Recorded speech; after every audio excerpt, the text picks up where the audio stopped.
If you are trying to make any kind of meaningful, effective change in your life, you've come to the right place. Good day, ladies and gentlemen. This is Loree Bischoff, and we are about to start talking some shift with a very unique and fun group of guests today. I think you're really going to enjoy this. Before I introduce them, let me just tell you what's on the menu today. So we're going to talk a little bit about a very important human need. We are going to talk about the starting point of transformation. And let me tell you, it's not where people usually think it is. We are also going to talk about cultivating self-awareness, self-transformation, and a whole lot more.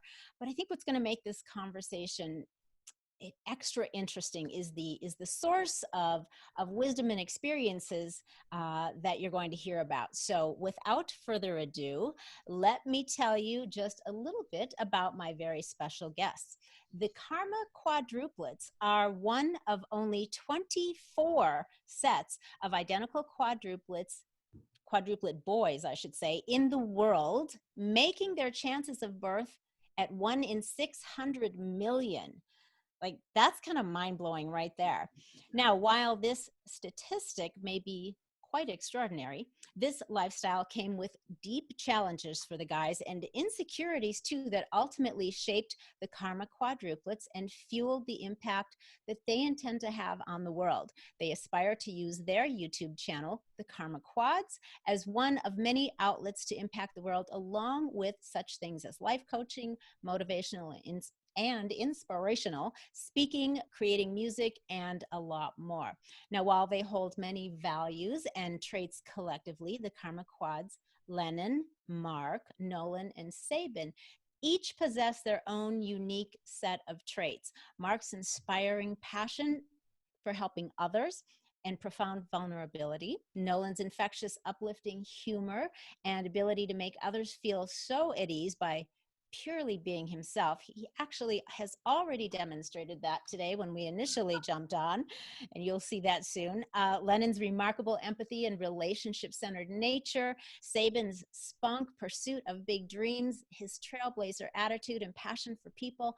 Well, the Karma Quadruplets are quite diverse, yet they are very complementary.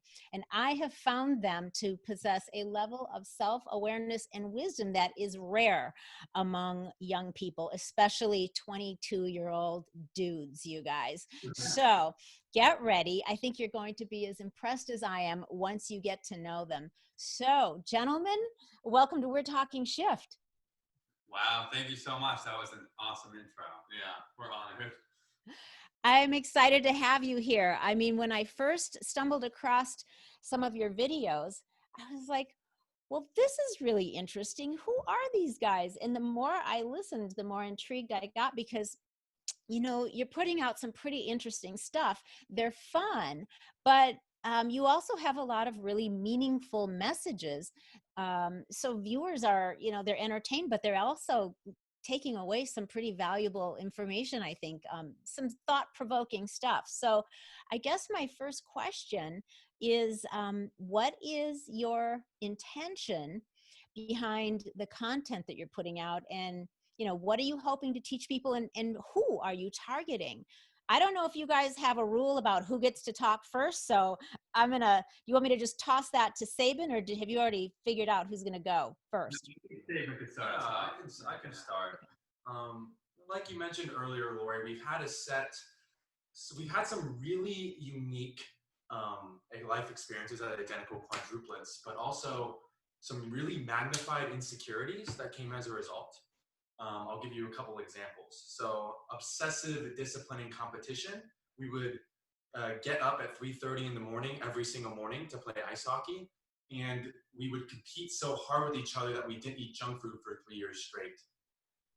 We had harsh judgment of each other so bad that I remember Mark broke up with his girlfriend after he forgot his hockey bag because he was too busy texting her. And the amount of, you know, disapproval we gave him was a big influence in him breaking up with her. Wow. And another one, especially for me, was the appearance of perfection. If we're not worthy as individuals because we got such massive and collective attention for being quadruplets, that we only got referred to by our last name, or we each had to wear the same color every day in elementary school. That does something to children when that we didn't think little selves were worthy of love or attention. Oh, that's interesting. So before you go on, so you each, like for pretty much all of your young school years, you, like one of you was always wore blue and one always wore red. And so you were like the blue guy, and you were the red boy and you were the yellow or whatever. Based on our first letter of our first name. Yeah. So that was even easier for our parents. So Lennon, which is me, was lime green. Mark I was maroon. And so when we were babies, they painted our fingernails and toenails these colors. Yeah. But once we got to like actual clothes and going to school, there was not enough boys maroon stuff. So I was just Mark multicolored, which was something they weren't wearing, which plus for me. And this was in just our elementary school years. We ended up stopping in middle school. I was Sabin Scarlet, so I had to wear red every single day, and I don't have much red in my closet anymore. And I was Nolan Navy, and it's funny because I still find myself wearing blue pretty often by nature, which is unlike it. It's just Nolan's the outlier. I try. That's interesting. And I suppose, in defense of your parents, at least early on, they needed a little bit of help. I'm venturing a guess that you're the first set of quadruplets that they experienced. Nice. Good guess. So, they probably, in hindsight, maybe they think or wish they could have done a few things a little bit differently. But being that this was a new experience for them too, I imagine that they were just kind of doing the best they could in each moment through each phase, trying to manage the four of you and just how you were moving through life. No, I totally agree with that. And they could have never predicted that we would hate that so much that we would never wear those colors essentially much again, except Nolan. And in middle school, we hated even being seen together because we hated our quadruplet identity so much that our mom, when she would pull up to the back gate to drop us off, we would intentionally get out of the car 2 minutes separate, one at a time, making sure that one brother got all the way to the gate before another one of us would go, because we hated the massive amount of attention we got for our collective identity, because looking back, I know that it reinforced that we were nothing as individuals or worthless as individuals. And if I can add to that, one thing I want to mention was one way we want to impact the world through our YouTube channel is we, like in that middle school example, had a huge craving for individuality and individual expression and being just simply who we are. And just like we don't want people to attach themselves to external results, their achievements, but to just attach to who they are and what they can control. We didn't want to be attached to some external label that we felt like binded us and restricted us our whole life. And that's another thing that we have addressed a lot in our videos. Mm-hmm. So, I'm sorry. I think that's a really interesting perspective because, like, I feel like for us, we have so many insecurities that magnified and in different ways. And I think they're more intensified as quadruplets, but these insecurities, most of them are still pretty universal. So it gives us this sense of like credibility because we've been down there really to the extremes with the competition, the judgment, the wanting to express our individuals that allows our words and feelings to come across very authentically, because we very much have to reflect them and have had it really hard in dealing with these deep insecurities. And I'll just add to that, essentially, we have really big hearts and we want nobody to have to suffer the way we did. And so I think that these pains are simultaneously like seeds for our vocation and calling, and that we want to do everything in our power. Because for me personally, I know how much suffering comes from trying to appear perfect to everyone else while you rot on the inside. I desire nothing more than to be authentic myself and to help other people be that too, so they don't have to go through that same kind of suffering. So it's a great calling. And so I want to ask you guys, okay, so let's come back around to who are you kind of targeting basically your age demographic then? Is it, basically millennials? It's a good question. I would say that is a good base for who we want to target, because I feel like a lot of millennials are on this typical societal path, and that's definitely something we're trying to like get people to not necessarily go on. But I think all age groups kind of suffer from external influences that tell them certain things are valuable. And in our experience, we've realized when you kind of shift away from that and stop letting society define what you're supposed to do, you feel and live a lot more fulfilled at the very least. And you prioritize things like relationships and love and family. And when you step back from and question, because we're big reflectors and questioners, you question why you value certain things, you kind of get to the root of a lot of your values are kind of bullcrap, to be honest. They aren't good values. You kind of automatically adopted them. And I think a really telling example of how like I think our audience can be primarily millennials and young people, but can also be like a wider audience is our parents. Not just our YouTube, but just our reflection and self-awareness journey has literally inspired our parents to read more, to meditate more, to think about what they value. Like our dad was very big on the work achievement kind of success is money train. And he literally just like can look back on his past with a self-aware perspective and like literally just see all the places he went wrong and how he'll never do that or define it again. He tells us all the time, like we inspire him to do that. So I think it's a bigger outreach. And just like, it depends on who the person is and when they're making that shift, I think. Sure. I agree. But the only thing I would say personally is the Gen Z and millennial generations, because of things like social media, they're literally growing up with technology and social media that's constantly profits by making you feel like that you're not enough as an individual, as an authentic self. And so I think more than anything, getting our messages as powerfully as possible as we can into the hearts of that generation is super, super important. It is important for a wider audience, but I'm very worried about what our generations are going to become, and we want to play the part in doing something about that. Yeah, and that's a valid fear. So my hat is off to you to make that such a central focus of your mission. So there was a point where you guys just couldn't wait to sort of get away from each other, and you kind of each went in different directions. You did your own thing, and so I'd like to talk about. And I don't know if this is kind of integrated into this process of how then you ended up kind of coming back together. But when you and I talked, Sabin, initially, you were talking about your origin story. And I thought that was really interesting. I don't know if it's like the origin story that applies to all of you, or if it's a little bit different for each one. But I think some of the things that we want to really focus on today are in that story. So tell me a little bit about that, and you guys just give your take on that. Yeah, I can continue from, so part of the origin story was kind of in middle school and us hating our identity. I would say that continued all the way until we quit ice hockey. We were kind of forced to stop playing because of financials, and that really crushed us. But what's funny about insecurities internally is that when the thing that in the way that it manifests externally, which was hockey, when that ends, the insecurities don't go away. They just take on new form. And so personally, when I took a gap year between high school and college, my hockey, the way I would obsessively compete or harshly judge, became weightlifting. And I know for all of us, our freshman year of college, that simply took on a new form in terms of, if I have to be completely honest, competing obsessively for girls and the opposite sex's attention and letting that determine our self-worth. Yes.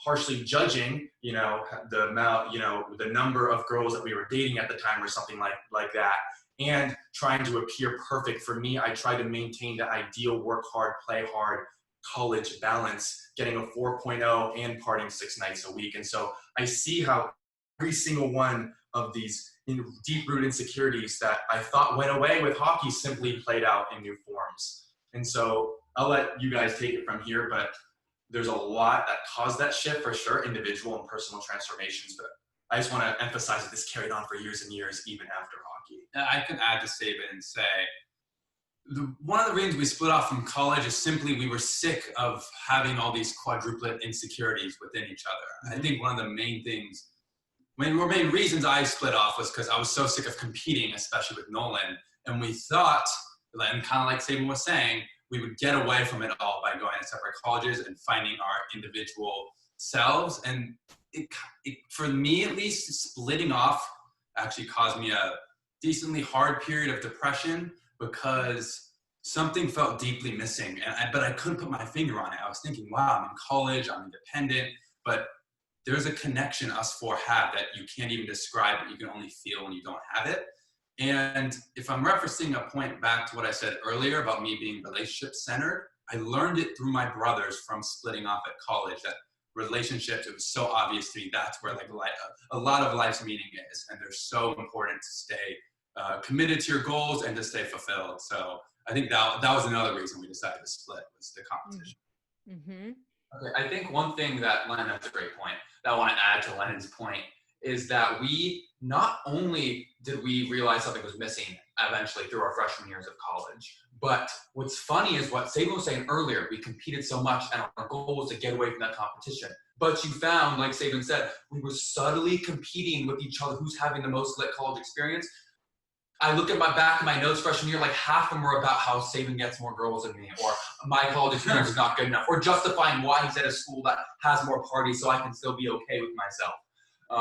So it's crazy how even not in each other's physical environment, because we hadn't done the necessary self-transformation and reflection, these insecurities were still in our minds playing out and determining our self-worth. Mm-hmm. So, go ahead, Mark.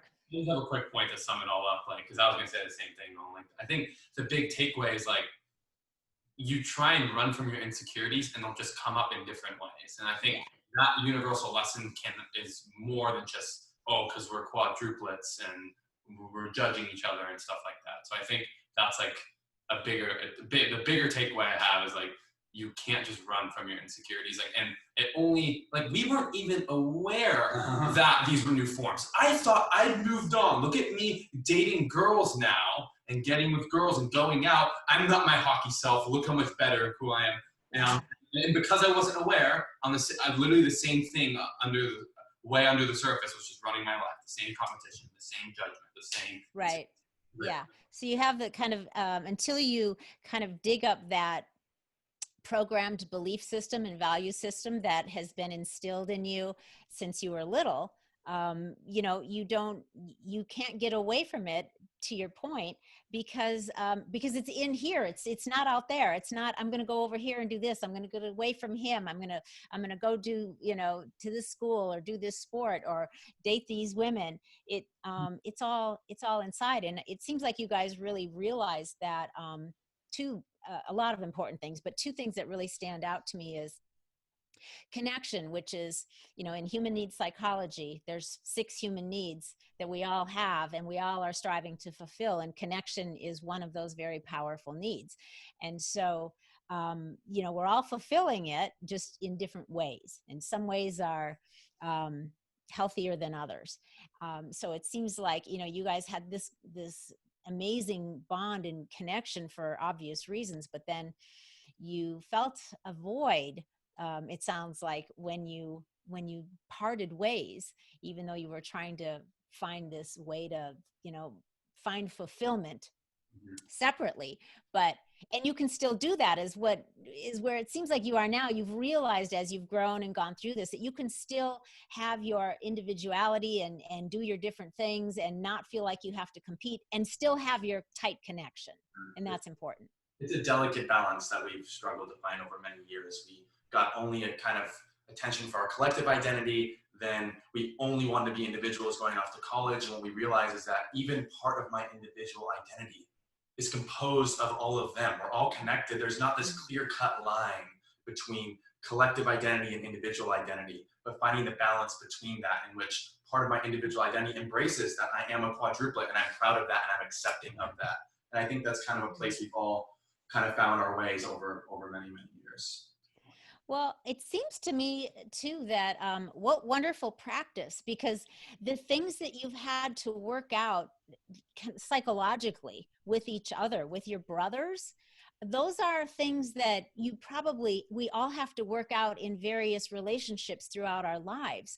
And so most of the time, most of us aren't twins or triplets or quadruplets, and we maybe have siblings, but, the dynamic might be a little bit different. But, to be able to have the ability or to look at it and frame it up as, we've had this gift of kind of going through this process. We were butting heads and we were competitive, and, we separated and we've come back together, and all of the stuff that was challenging and that you struggled with, those are not really any different than what you're going to have to go through in various points in throughout your life, and that we all have to. So you've had this wonderful like training ground, this practice to get your belief systems figured out, get your value system, your personal constitutions in place, find the balance in your individuality, and then collectively. And now you have this wonderful opportunity, because of the uniqueness of who you are, to really use that as a wonderful platform to go full force ahead. And because of your uniqueness, that alone garners you a lot of attention, which is awesome, since you have such a valuable message and, you know, and inspirational stuff that you want to share. I think it's really amazing. It's really interesting. We really appreciate that. And I would just say that, yeah, like you said, because of our unique circumstances, we're lucky enough to have this training ground, all these things happen that oftentimes take a lot longer for other people. We had this all happen and learned all these lessons just by 22. And so that's why I do think, like they said earlier, we could help a wider audience, but we can especially help the people that are just starting out kind of on this journey. Yeah. Our generation. I also think this is the best support system I ever know. And the reason we're able to have these values that are so atypical of people our age is because we have a support system that tells us, like, wow, you're doing amazing. You're doing a great job. You know, we're going to lift you up. We're all going to go through this together. And the uniqueness of being a quadruplet is also what showed us that, like, what real deep connection is. That's why we're so able to decipher what this surface level connection we felt maybe with people at college versus what a really deep, vulnerable connection means and feels like. So that's what those are type of tools that we want to use to help the world, because we feel like we've almost seen like what that's like because of our circumstance. I think that's an amazing point, Len. And to add to that, like, it's so funny how like being quads and like this at one point judgment system into like more of a support system now, how it can make us have some of the worst values and magnify those, but it can also make us so accountable and supportable for each other. And now so it's like it can take us to both extremes. And I think the reason we're able to transform from such a low by the time ice hockey ended around 19 to now 22 to such, not perfect obviously, but a lot more high in terms of support and accountability is because of, like Len said, our support system. Mm-hmm. Yeah, I'll just add real quick that I once, I'll never forget this. I had a friend, actually it was a girl I used to date, showed me a picture of two twins coming out of the womb, literally holding each other. And I just think that describes like the connection we've had so perfectly, yet at the same time, we let so many of our insecurities magnify and prevent us from feeling that connection. And it took a certain degree of suffering when we were all apart in that deep pain of missing each other to realize how much we truly value each other, and just kind of this idea of unconditional human connection in the moments where we would all reunite for just a few days was just beyond blissful and almost beyond words to describe. And we'd always have tears at the end of every single trip that we would have when we would come visit each other in college. Yeah, let's be honest, we did not like each other growing up, and it's because we were around each other so much that I wanted nothing to do with my brothers by the time I went out to college. I couldn't wait. They were just competition getting in the way of my hockey dreams. Lennon and me both played goalie in hockey. He always was competing with me for a spot on a team. I always despised him for that. And like once you separate, you realize, oh my God, I don't have anyone in my life that I really feel that comfortable with. And as we end up transforming, that I can be that vulnerable with and truly myself, whether that's laughter, deep conversation. It's like I don't feel judged in my values and the things I say by them, and I can't really say that about many other people. Mm-hmm. So what do you guys think it takes? So let's say that you have a group of friends or some peers, and they're like, wow, you know, you just seem to really have yourself together. What do you tell them if they want some advice on how they can start kind of moving in that direction and just feeling like more in control of themselves and experiencing some of the things that you guys are experiencing? I would say the first thing, and I made a YouTube series on this, and it's the most practical thing for anyone, is meditate. And the reason I say this is you could tell them, oh, like try and program different beliefs and stuff, and that may or may not work. But I think meditating has this like, and you just tell them start with 5 minutes a day, because then you get them on this train of just doing something practical daily that allows them to become aware of these habitual thoughts and patterns that have been running their life and running through your subconscious. And once you get to the awareness step, and I think meditation is one of the best, most practical ways to get there, I think that's the first, this tiny step, 5 minutes a day to start unfolding and manifesting things you want. Yeah, I'll add to that real quick if I can. I think it starts with internal transformation. We all had to go through a series of our own personal transformation to, like Mark said, become aware of these insecurities, challenge and reprogram them, and ultimately transform into people who actually felt more whole and complete on the inside, so we can actually be a presence for others. And so if there's a group of friends and they're all still running off, programming from society or evolution, and they haven't had any awareness of that and any way to transform themselves within, they didn't go within first, they're never going to fix their relationships without. So I would want to add that. Yeah, he makes a good point on, even though separating from college definitely made us miss each other so much, our relationships have gotten even better over the past few years. And that's because insecurities are blockers to connection. They're blockers to being present in your life. When they come up and something triggers them, you can't even be present. You're so in your head. So working on transforming your inner state also opens up this beautiful thing called connection and presence. And I think that's what I want to say. Yeah. I think I had more about it. Yeah, no, the last thing I'll add is like internal transformation is a long process. I guess the first thing I would tell them is like, go first. Tell one of your friends something vulnerable, something maybe you're insecure about, and see how they respond. And the people you have a chance at a deep connection with, when they're not judging, they're simply listening, they're supporting, they're hearing you. When you have that, because I've had that with friends at my college, UC San Diego, I've had both. Some people who don't know how to relate very well and don't respond very well when I open up, because I do open up very easy now. It's taken a lot of work. And there's other people who will respond with, they'll be vulnerable back, and you might give them permission to do so, or they'll just listen and hear you really well. And so just take a risk, talk not only about the positive, but actually go a little bit into your struggles, and then you'll be able to see who can you really connect with. I think that's a huge first step. And also who can support you along the way. It comes back. You actually are testing which friends can be that like deep level of support that you need to make your transformation by doing this sort of vulnerability test. And it's a lot easier to do that once you've transformed within, right? It feels so much easier to do that once you've had that full transformation. It becomes so much easier to kind of make that test. And if you get met with some pain, you know that necessarily it's not about you, but it's about them, and they're not ready. You're more willing to be like, I don't need to necessarily hang around someone who I don't feel a safe space to be fully myself around. You're much easier able to keep those people that you truly, because you deserve those people once you transform within. You deserve the people that will treat you the way you want to. And I think that's also an action you could take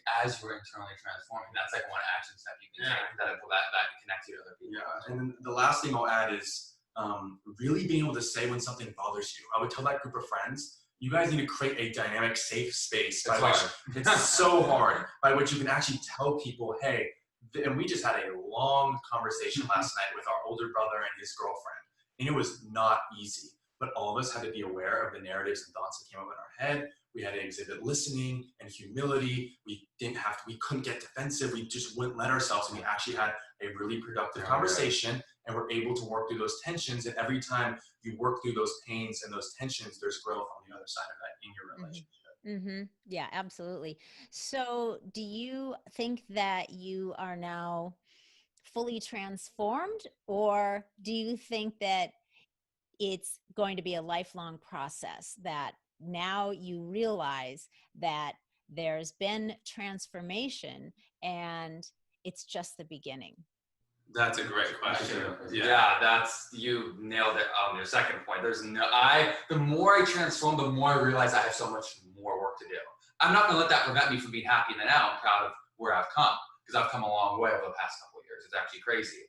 But to think that I'm fully transformed, like I have so many different bad beliefs and insecurities and even problems with my brother's relationships. Maybe even in this talk, them thinking, oh my God, they're just speaking so much, maybe I won't get my chance. Even in this talk, I'm having these type of automatic thoughts that I have to observe. So yeah, it is a lifelong process, and it's actually, for me, personal and spiritual transformation it resonates with me. It feels right, and it feels like it's where I want to go. I also think, and this is going back to what Nolan said, and something I do, you can create a support system of your own so you can celebrate the progress you're making along the way so you stay motivated. So I learned this from somewhere, but it's called a victory journal. So I journal every single night about how the day went, but it's also the things I'm trying really hard to work on, the deep insecurities that I'm finally confronting, my deepest forms of hockey stuff and competition actually still playing out. If you write about it, not only is it so therapeutic, but it helps you be proud. That's why it's called stacking victories journal. You stack these victories, you give yourself that like dopamine hit that you deserve for doing the thing you said. 100 times easier to do it the next day because your brain is now being programmed to know there's a reward if you do these hard things. You get it right and feel good at the end of the day. Most people just let the good things slip by and their inner voice takes over and they focus on the bad, how far they haven't come, how far they still have to go. And this is a way to kind of counteract that. Mm-hmm. And I would say real quick, I'll just let you go. We delayed one thing I forgot to mention is during hockey, we delayed our happiness so much for the future because we, as harshly as we judge each other, inner world, outer world reflection, right? We judge ourselves. And so, yeah, I just want to. I think that's a great point that actually, I know that I was related to what I was going to say or what I'm going to say. I think it's Socrates' quote when he says, "He who knows realizes how little he knows." I don't know if I got that exactly right. Who cares? Close enough. The point is, but I think here's a problem we run into when we with our insecurities hear that. Okay, we don't know a lot yet, obviously. So we have so much work to do that we cannot be happy now or have no right to be happy now unless we're the super transformed, perfect people. So I think the point Sabin was trying to make is like, you have to, and it sounds paradoxical and it's hard, easier said than done, cultivate a state of being happy in the now while also realizing how much you have to do. And Lennon was referring to Ed Milet, my motivational speaker, and he actually has a rule, the 80-20 rule, where he's like 80% of the time, you should kind of do what Lennon's doing. Focus on the things you did well, focus on the progress you've made, and really see that because your ego wants to show you only what you're missing. And then 20% of the time, you need to really hone in on, these are the things I need to work on, I have a lot of work to do. And that's kind of like the balance. Yes. He calls it a term, it's called blissful dissatisfaction. And it sounds paradoxical, but it's this idea of being present on the journey and still happy with the journey while working towards your goal and not waiting to the goal to be happy. There's a great line I love to say.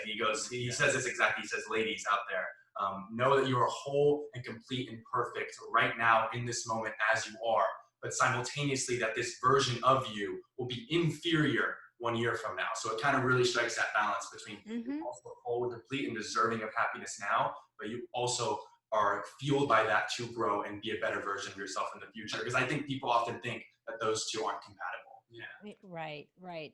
Good point. Very, very good, you guys. You guys have been doing your work. I'm so impressed. Well, if I wasn't, you wouldn't be on here talking with me. So yeah, I think it's awesome. And I think you have a lot of really great insight and just from, not just from book learning and talking it, but from your own experience and from your own, transformation. So I think that's really valuable. I want to ask you guys about a going rogue story. So tell us about a time when, and since there's 4 of you, you're going to have to, it can't be a TED Talk. It's going to have to be shorter. So give me, give us a scenario about a time when you just decided that you were going to go completely in another direction, maybe just really, it was challenging, it was outside of protocol, maybe it was frowned upon, and you just did it anyway, and it ultimately was the best thing that could have ever happened to you. Yeah, that's great. I just love the rogue story idea. I think I'll start because I have a very early one. So we adopted this mindset very early on that we want to stand out from society, do things differently. And I think also because we have each other to support, even in the hockey days, we in some way supported each other. We were able to stand apart from society easier than like an individual would. So the example I'm going to give is, it was a summer, we were turning 16 or 17, I can't remember. And most kids spend their summers like relaxing, skating a few times a week. It's not the season, right? We said no. We went to the ice starting at 5 a.m. and stayed all the way till 2 p.m. So that's not 8 to 9 hours a day, 6 to 7 days a week the whole summer. And that is, everyone, people told us we were crazy members. People said, you guys live here, you should own locker room 6, the locker room we had, that's your home. We bring food, everything crazy. And I can't say for sure that that was the best now in the long term, like for who I am now, but for the time and for the context of hockey, that is what fueled us, and that's really what got us to the highest youth level possible. We were always a little behind in hockey. We started late. We're late birth years, which kind of gives you a disadvantage. But with that 6 hours a day and that unparalleled dedication compared to anyone else, we kind of just beat out the competition with hard work and made the highest level. So that's like a very early on story. Yeah, we adopted, I'll just add quickly to this point. That's what we adopted, like this sort of, people call it insane discipline, that we still carry in our lives, and it has some negatives, but I also think it has a lot of positives if you could commit that, find balance, but also commit that to the right sort of values that you want. And you can heal the fear of not being individually loved, because if that's part of the motivator, then that's never going to feel good inside. So as we've learned to heal that, we realized we still kept the discipline, but I think the motivation for that discipline is much better, geared towards other people, not to fill an internal hole.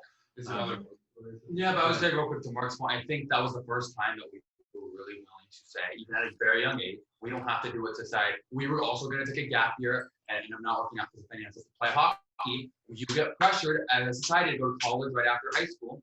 And even as early as 16, when we were skating that much, we were saying, we're not going to do what everyone else does. We're not going to stick to the society's program, and we're going to stand out and support each other in that. And so that was a great example where we had to kind of face the judgment of, you were pursuing hockey that hard? What's wrong with you? You should be thinking about college. It was summer of junior year of high school. You got to be thinking about ACTs. You got to be thinking about this. We support each other and said, no, this is what resonates. So even though it's not my dream now, we stuck strong in our values, even though society wants otherwise. Okay. So you all have, that's like the same, you all have the same going rogue story. Foundation for like everything. We probably all have like a little more individual ones as well. Yeah, we can share if any want to share. Yeah, please. I can share real fast. I'll go quick. But mine was not that long ago. It was maybe 4 or 5 months ago. You guys might know where I'm going with this. I had because we had this need for individuality, and that manifested itself in our childhood as what we call individual significance.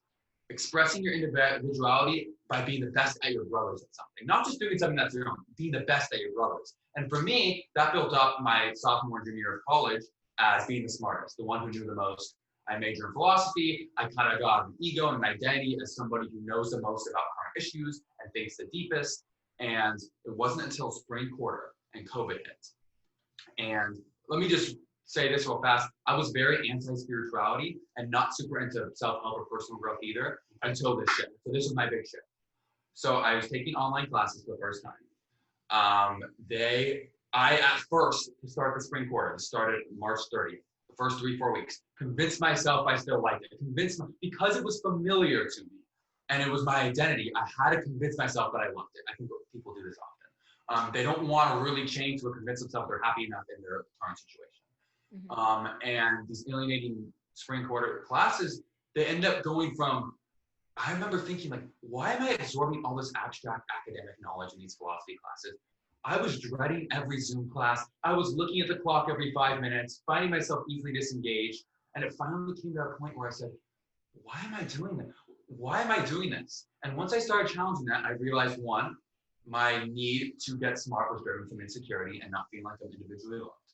I also feel like society, I felt like I was standing apart from society by choosing philosophy as a major, but I was still within the realm of the cultural bound of you have to go to college, pick an academic major.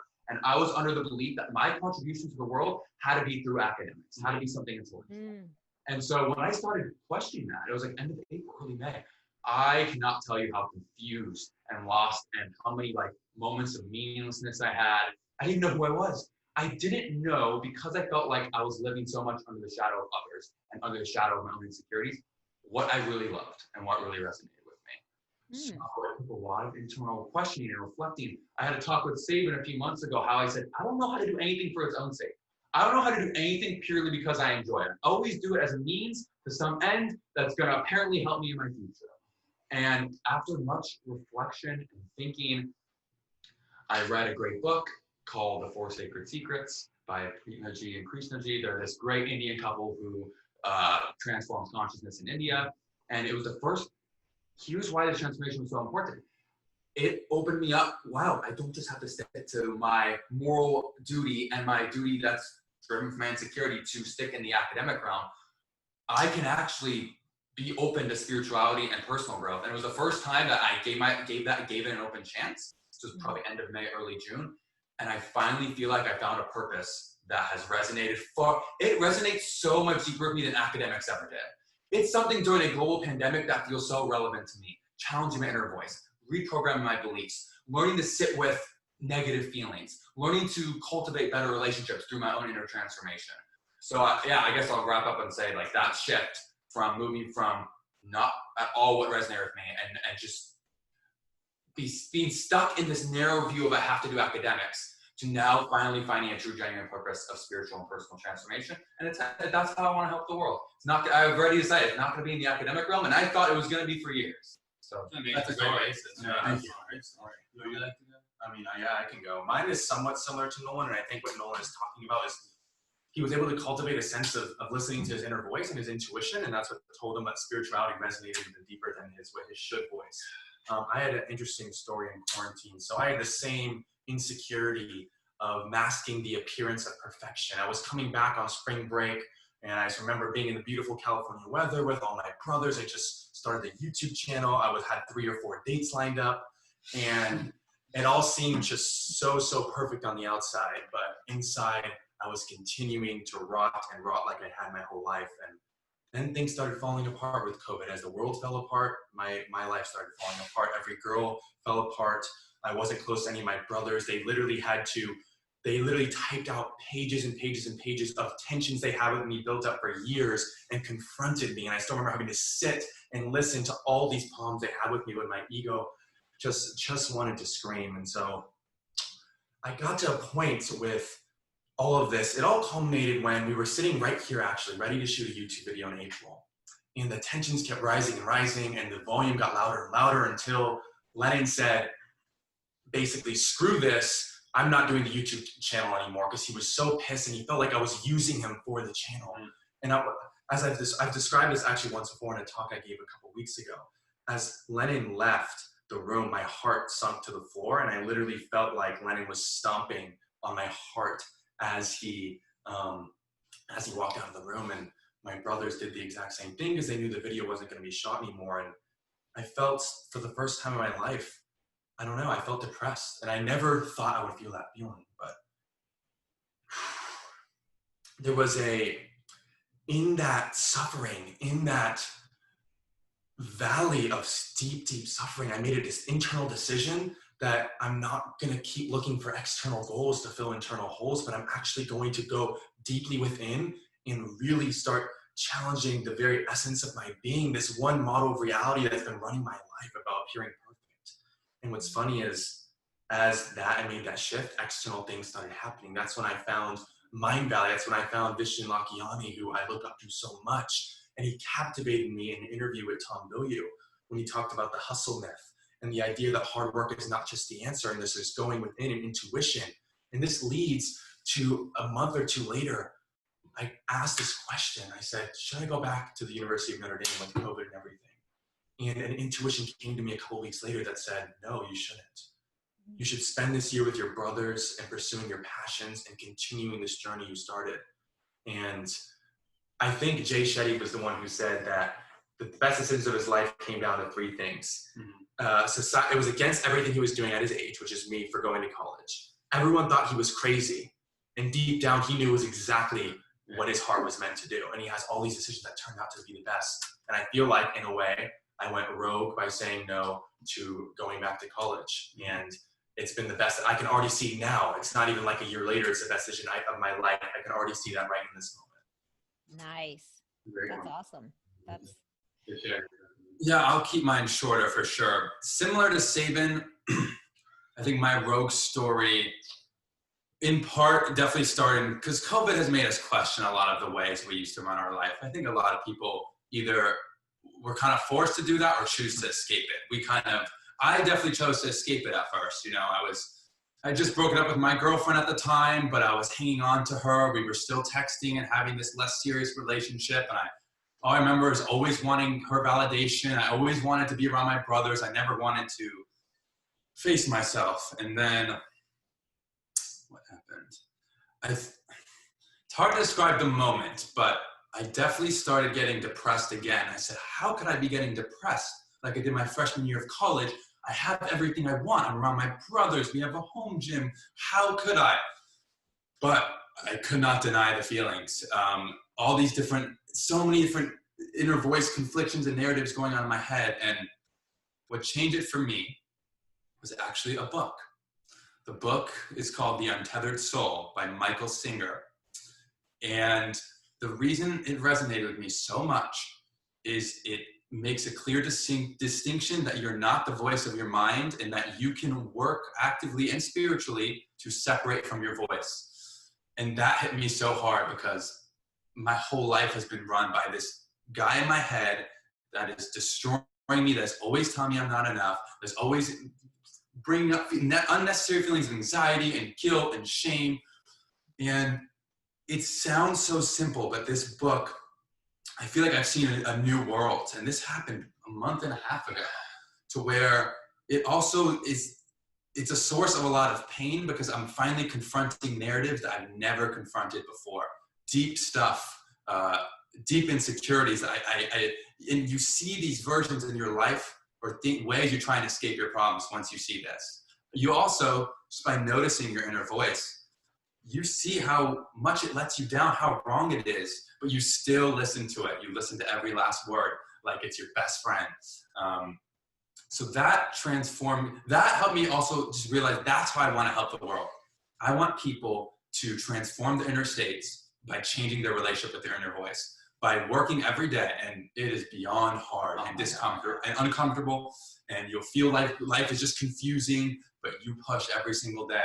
You first try and separate from your thoughts by constantly reminding yourself they're not actually you.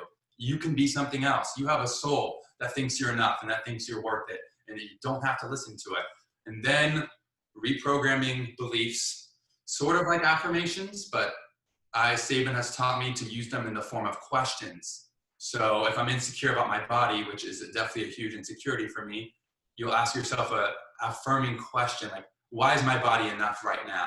Because your brain can believe a question more than just an affirmation that your inner voice says, that's not true, your body's not enough. But if you say, why is it enough? Kind of got to come up with an answer. So that sort of spiritual realization has set me off on a spiritual journey that has defined my entire year. It's the reason I'm not going back to school. I need to take a break, and I'm so lucky to, from all the externals and achieving in classes, and go inside and learn to be fulfilled and deal with my deepest problems. Beautiful. It's a every waking hour of the day process. If you really observe how much your inner voice goes off and choose not to either just let it run on autopilot or just ignore it or just engage in it, it is in every waking hour, especially some of those deepest held beliefs. You want to cling to them and believe them, and you have to just keep reminding yourself, they're not me, and just stay centered. And I love that. Stay centered. Yeah.